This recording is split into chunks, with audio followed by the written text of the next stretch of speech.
So how did you sleep last night?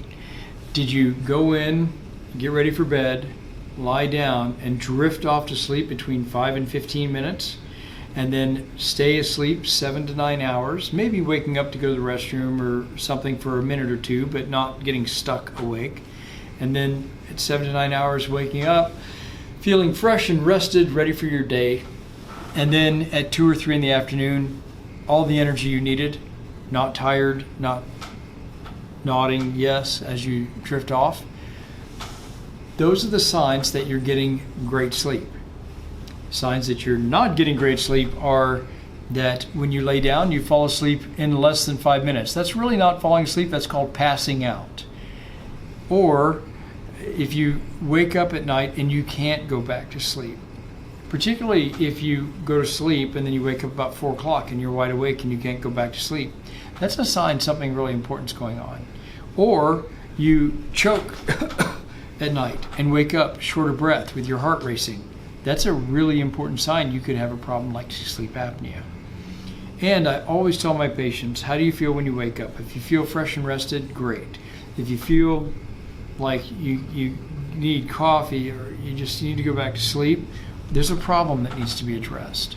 And then at 3 o'clock-ish in the next afternoon, if you're working during the day, if you're really, really tired, it means you're sleep deprived. And you don't need food and caffeine, you need more rest. The other thing I say to you is that depending on how long you haven't been getting enough sleep, you build up what we call sleep debt. Sleep debt is like taking a deposit out of your bank account every night. At some point, there's no more money in your bank account and you're overdrawn. With sleep debt, you take a little bit of sleep rest, kind of your bank of sleep, and you're removing it every day, and at some point you're just absolutely not able to function. So realize that being sleepy all the time or just being fatigued all the time is not okay, and it's important to get on top of it. So here are 3 or 4 things you can think about to sleep better. First of all, our bodies are a body of habit.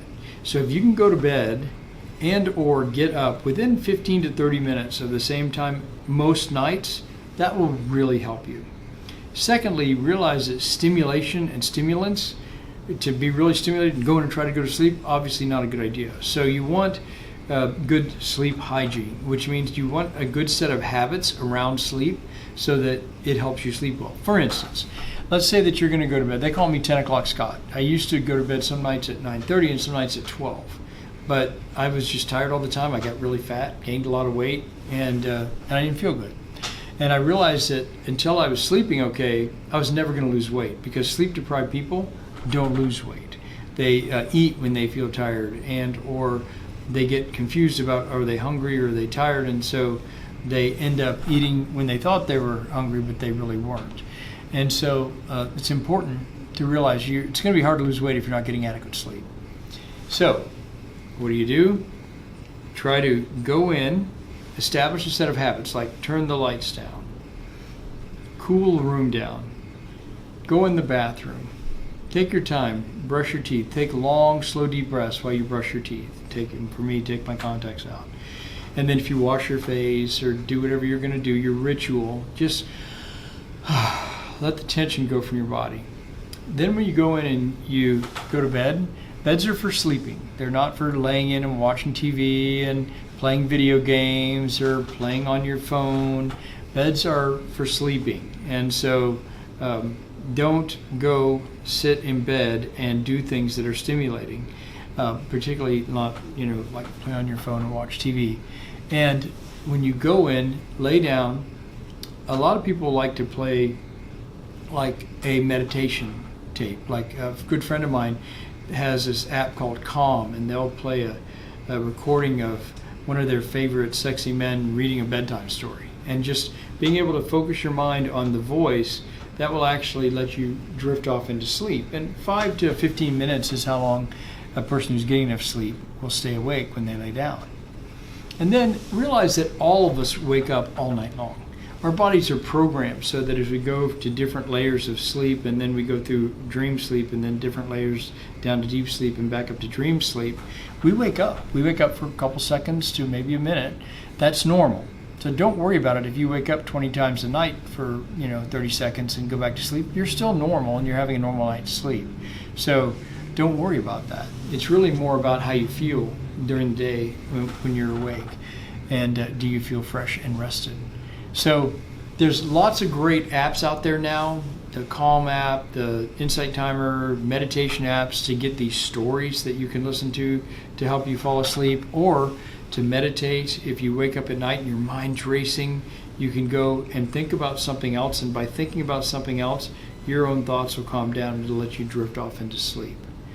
So the other thing I'd say is that this is called an Aura ring, and I used to wear a Fitbit. I have an Apple Watch now. I don't have it on right now. It's charging. But by wearing things like this, you can also see your sleep and see how well you're doing.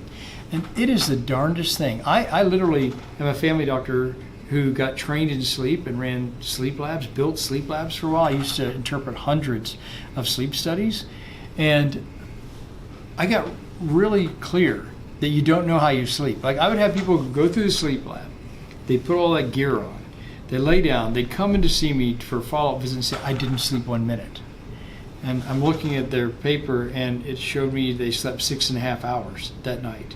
But they didn't think they did, because you remember when you're awake. You don't remember when you're in deep sleep. You don't remember when you're in REM. So there's a lot of sleep where you're suspended animation. You don't know that you're asleep, and so you never know how well or how long you sleep unless you objectify it with something like an Oura Ring or a Fitbit or an Apple Watch, something like that. So I hope this has been helpful, and I hope that it helped you think about sleep a different way and start to take great care of your body, start to make sure you're getting great sleep, and if you do, it will add years to your life and life to your years.